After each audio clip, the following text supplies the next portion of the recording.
Assalomu alaykum jigitlar, qandaysizlar? Bugun reklama görüp бесплатные эмоции. Солод любой нәрсені, короче. Мысалы,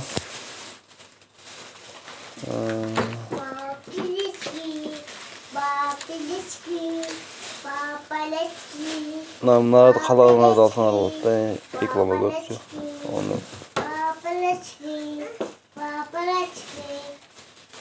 Мен мысалы мына адамды, мен қолдауын істеп жүрген мына адамды, мен мына карточканы алып, 2 күнде бір реклама көріп, карточка алып, айланатын десек кетті. Ошентип атып, ошону алгам.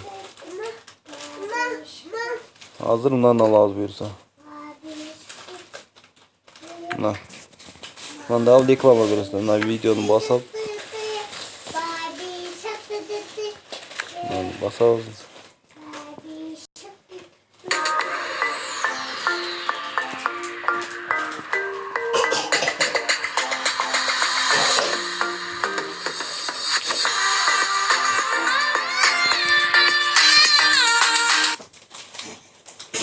Ну, секундно.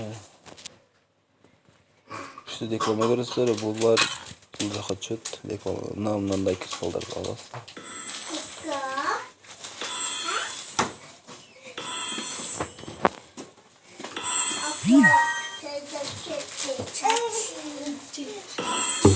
Çeçme.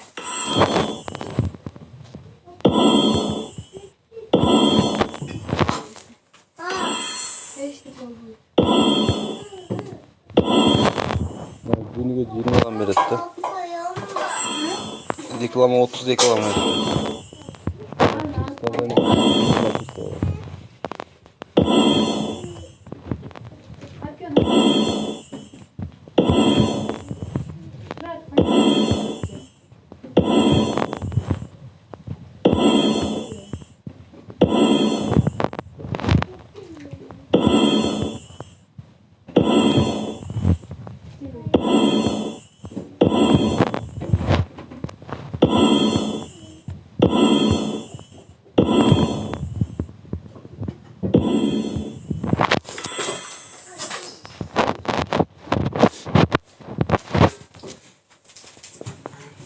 Ne oldu? Video konuşup. Magazine giriyoruz. Kaç.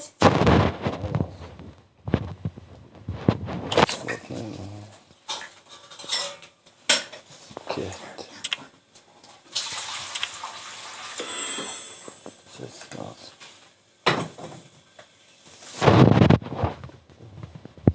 Buna çaçka kızıkkanlar olsa var arkadaşlar. Kalan al koyuyorlar kesinlikle da bunu 300 dolar var.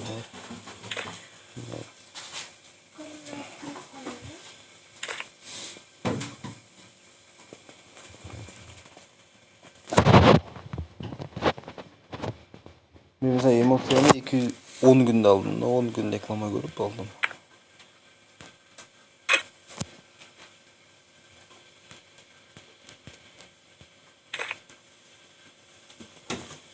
Aha koyulmuş.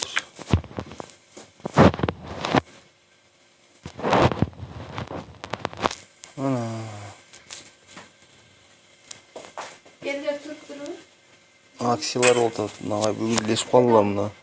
Mına çoğun kırsalda alasınlar. Mına şey uğru. Köşe adamlarga canın getirsinler gerekli. 1500 can getirsinler. Şunu veretti. Alıp leşip kaldılar.